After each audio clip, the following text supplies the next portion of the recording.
Magandang araw ng linggo po mga bayang karerista. Magbibigay na po tayo ng tip, giya at impormasyon para sa araw na to, March 10, 2024. Tara!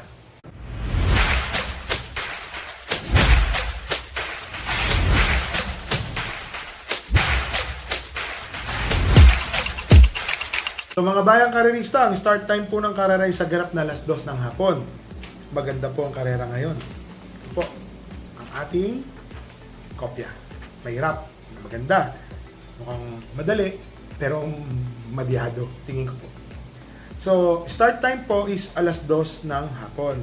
Meron pong hinandang 8 karera. Lahat po ng karamihan ng karera po ay 1,400 meter race at nag-iisang milya. Ito po yung Road to Triple Crown Stakes Race. Race number 3 po yan.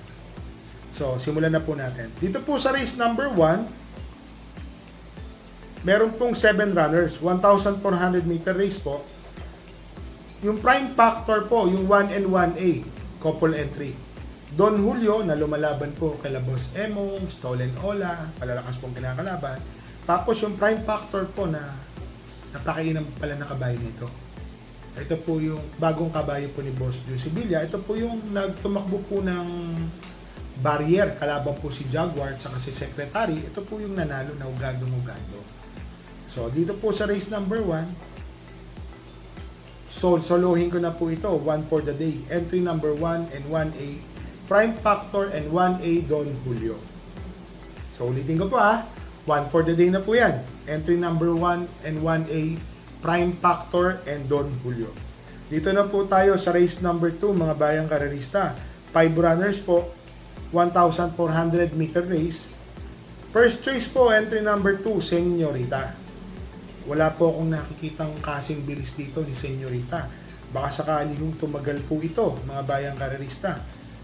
Tingin ko, mainam po, mananalo po ito si Senyorita. Ang second choice ko po dito, yung entry number 1, Mahusayay. Opo, ito pong si Mahusayay, tumakbo po nung nakaraan, Segundong Dikit. Yun lang po ang pagkakaalala ko, Segundong Dikit. Mainam po yung tumalo sa kanya.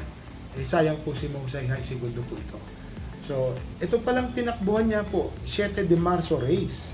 Ito po yung Pilracom group based on time, 10 and 11 merge. So, 1,400 meters po. Ulitin ko lang po. Ang first choice po natin, entry number 2, Senyorita. Second choice po, entry number 1, Mahusayay. So, dito na po tayo sa race number 3, mga bayang karerista. 9 runners po. Ito po yung 2024 Pilracom Road to Triple Crown Stakes Race. 1,600 meter race, 9 entries po.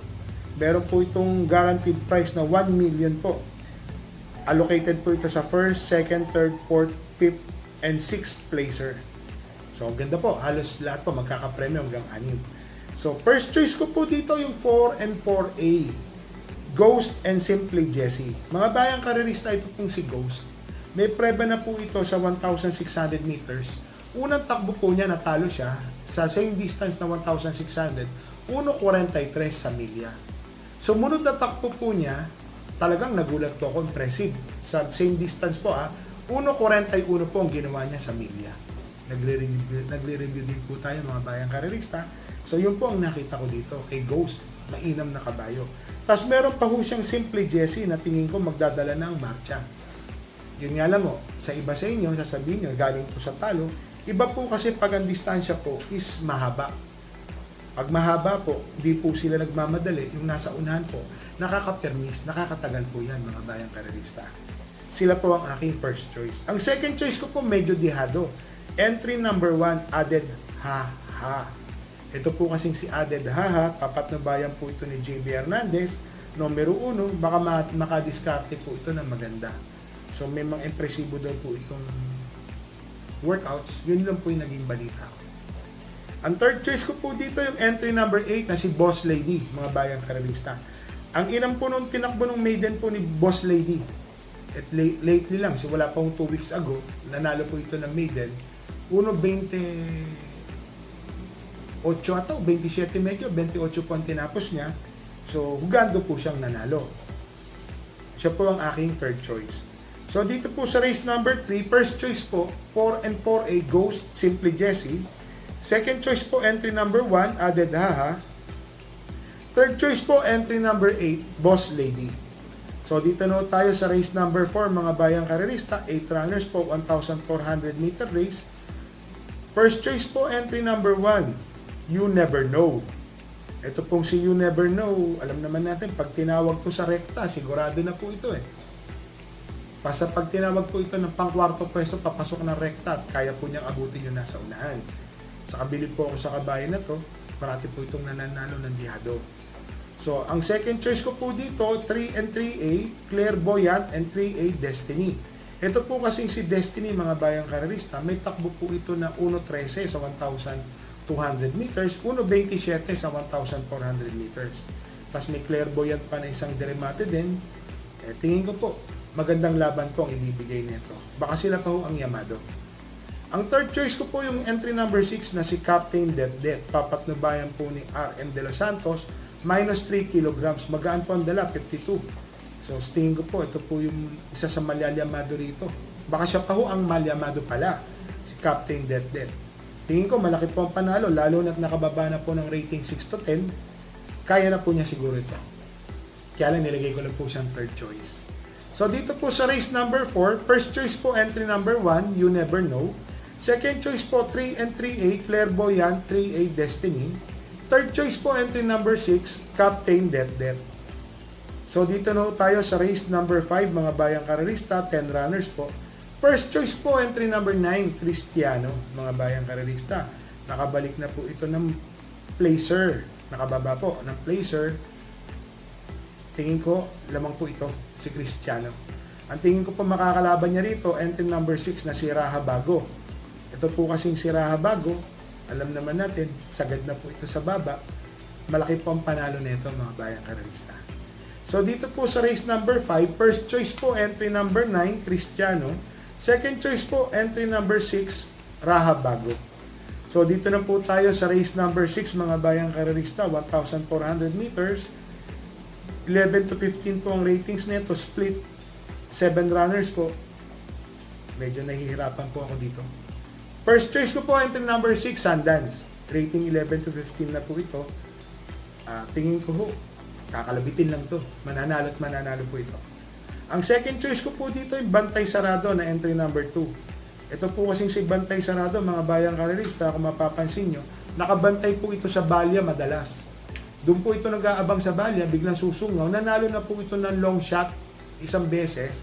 And then, tumakbo po ito, segundo po ito, kundi po kung segundo o tersero, sa balya din po nagtatrabaho ito. Magaling na kabayo po ito. Ngayon po, kung gusto po natin magdagdag, nasa inyo po yun, mga bayang karerista. Pero dito po sa race number 6, first choice po, entry number 6, Sundance.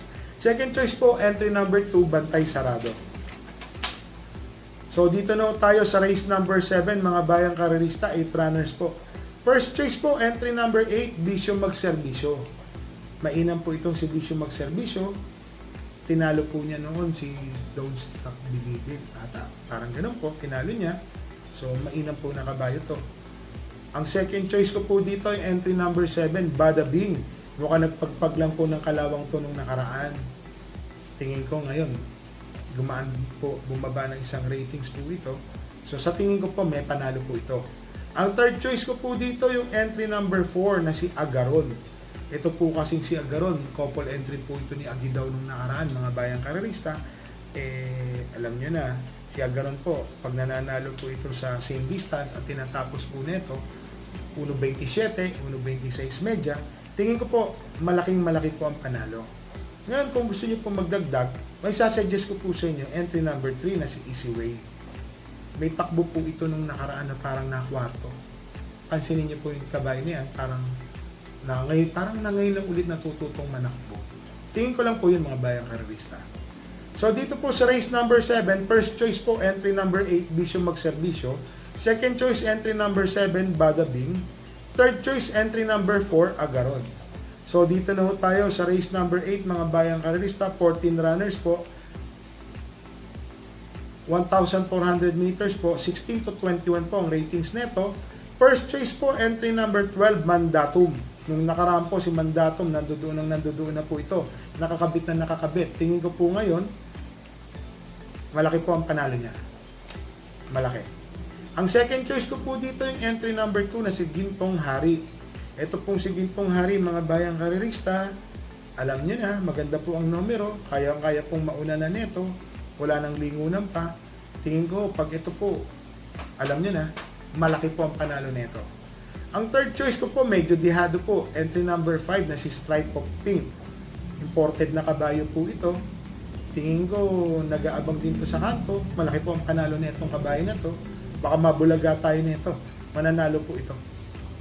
So, dito po sa race number 8, first choice po, entry number 12, Mandatum.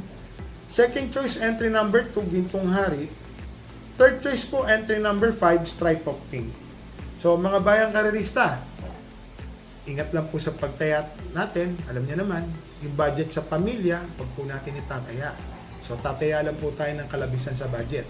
Yung mga sobra lang po. Unahin po natin parate ang pagkain sa pamilya. Alam niyo po, bakit ko po nasabi yan? Buti po yung isa na naitaya po niya yung pambayad ng tubig, nakabawi po siya. At least kahit pa paano, sumobra pa, pero wag po natin gagawin yan. Alam niyo naman, tayo po family-oriented po tayo. Uunahin po natin ang gastusin sa bahay, pagkain sa pamilya, yun po ang number 1 sa atin. So mga bayang karerista, remind ko lang po kayo, wala po tayong takbo ngayong araw ng linggo, pero tingin ko po sa karera, may pagka pilyong karera. May pagkamahirap po ngayon, araw ng linggo. So mga bayang karerista, happy racing po and stay safe po sa inyo.